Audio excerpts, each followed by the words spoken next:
Welcome to creating a simple base cabinet using VCarve Pro. The first thing we're going to be doing is we're going to create a new file, and we're going to be using the dimensions from a ShopBot Desktop Max, 36 by 24, and the thickness of our material is going to be 0.7.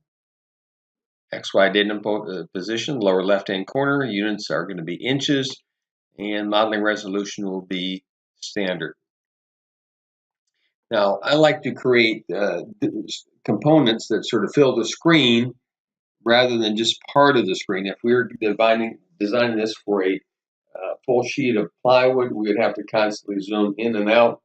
And so it makes it a lot easier to create a base cabinet side in the ShopBot Desktop Max cutting area. And then we will bring that into a full-size machine and make copies in a later tutorial. So the first thing we're going to be doing is we're going to be creating a vector, draw rectangles.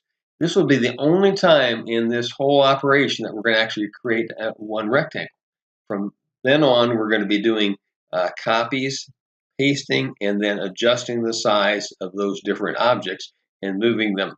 And it becomes a lot easier than trying to create different rectangles and place them, because you do not have to remember all the exact dimensions. You only have to remember the relative move that you're going to be moving those different pieces, and you'll see how that happens. So the width is going to be 34.5, height 23 1/4, because we're going to be adding a 3/4 inch face frame to this. We'll create that, close this, and then we're going to select the object. And we're going to go ahead and make 2 copies of this first, and I like to use the shortcut key Control-C to copy and Control-V to paste. It's faster than using the mouse. We're going to Control-C to copy, Control-V to paste. 1, 2. Now, since we've got that copied, I'm going to select that. We're going to go to Transform Object, and we're going to select Object Size.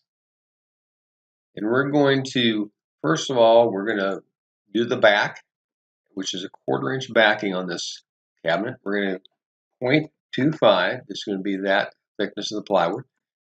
There it is, positioned where we want it. And then we're going to go over to the other piece. Now we're going to create the toe kick. Start creating the toe kick, I should say. And we want that width to be 4 inches. And we're going to click Apply there. Okay. And we're going to close this, and we're going to now create our bottom shelf first before we adjust our toe kick size. And we're going to do that using mirror image. And we want a mirrored image going to the left, and we want to create a mirrored copy. So that box needs to be checked down there. And we're going to click left. And we're going to close that, and we're going to go back over to where we want to create our toe kick, and we're going to go back to Transform Object. And we're going to select the object size right here again, and we want that anchor point to be upper right hand corner. And we're going to now, the depth of that toe kick is going to be 3 inches. Make sure that this box is always unchecked while you're doing these operations. Otherwise, you're going to be finding that you're going to be changing one of these every time you do it. We're going to click Apply. And we're going to go back over here to this one. Same anchor point, but this time we're going to do the width at 0.71. Now remember, the plywood is 0.70. We've added 1/100 of an inch for clearance. Now make sure you check your plywood in numerous locations with your caliper to make sure that you're always adding that 1/100 to the widest, thickest dimension that you get. I'm going to click Apply. And that is where we're going to have our shelf right there. And we're going to go ahead and check down here. And we're going to increase that size by the radius of the bit, which is 0.125, because that bit is round. And if you just stop at that end, you're going to leave a little piece of wood there where you want your shelf to go, and you have to trim that out with the chisel or utility knife. So we want to avoid that. So I'm going to add is 0.125 is the radius of that 1/4 inch bit I'm using. I'm just going to add 0.2. So it'd be 23.45 like this. And notice how it extends out. Now I'm going to go back here where we do a mirror image. And I want to again flip this one to the left and close. And this is going to be our middle shelf. And we're going to want to size it first. And we're going to size it by clicking on over here, object, set object size. And we want that to be 12 inches. And we're going to click apply there. And we're going to close. Now we're going to move that object. And now there's two ways we can move it. Absolute, where we have to figure out exactly where that number is. We don't want that. That's too difficult for us. We want to click relative, relative to the current position. And we don't want it to be this one. You don't have a selection here because now you're just moving it one way or either in the X or the Y axis. So we're going to want to move it on the X.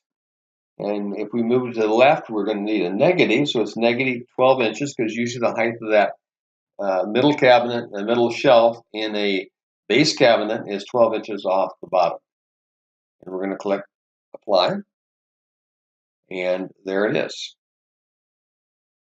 So we're about ready to start putting these on different layers. But we have two things we need to do first. First of all, we're going to cut out our toe kick right here. And we're going to use something called an interactive vector trim tool, which is your scissors. Just remember that. You want to rejoin the trim sections automatically when the form is closed. So that's exactly what we want to do. And we're going to go up to right over here, and we're going to click this. And, oh, nothing happened. Well, the reason why nothing happened is because there's two lines. And so every time you click it, one line gets cut. So it took more than one. So I'm taking one, click. There's a second click. There goes the line right there. I'm going to close this, and I'm going to click over here, and you can see the outline of that cabinet shape now. So we do not want to click in there because then that's going to throw off the dimension that we're going to cut this cabinet to. Okay, now one thing over here, we're going to come over to this side, and we're going to click on our backing, and we're going to go back to move selected objects, and 1/4 inch plywood anymore is usually not 0.25, it's 0.20. So we want that plywood to be flush with the back. So we're going to move that rectangle in the Y position. We're going to move it negative 0.05. And so because most of that plywood now is 0.20, there we go. Now the reason why we want to keep that dimension the same rather than making it smaller is because a 1/4 inch bit will not fit in. If we had a rectangle that's 0.2, we'd have to change bits before it would allow us to get in there. Well, we don't want that. We want to go ahead and keep it like it is. We're going to close this. And then we want to move this up. We'll just move it up right here in the X position, 0.25. It'd be negative 0.25, more than enough to get that bit past the top there, so we don't have to do any trimming with a chisel.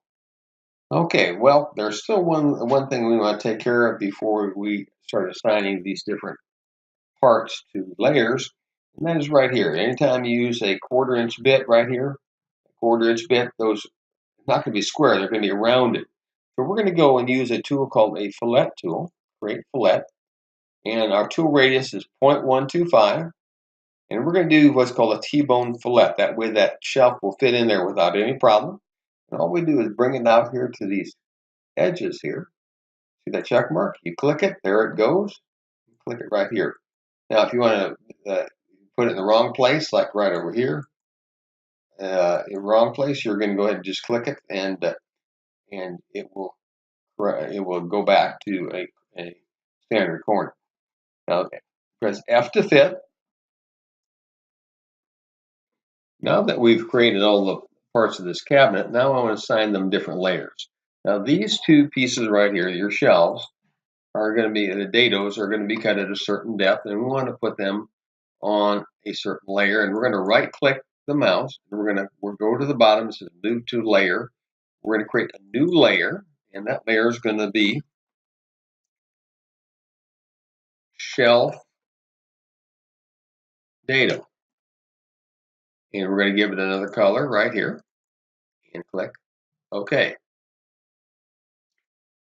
Now we're going to go to the backing, and we'll make sure we click that, select what we want right there. There we go. And we're going to right click, and we're going to move to layer, and with the new layer we want is back rabbit. We're going to give that a different color right here. Put that OK. And the last thing that we're going to do is going to be doing the cutout, which is the existing layer that we have, layer 1. We're just going to rename that layer to base cabinet cutout and close. So now you see these little light bulbs. If I turn those off, you notice now we just have the outline of the base cabinet.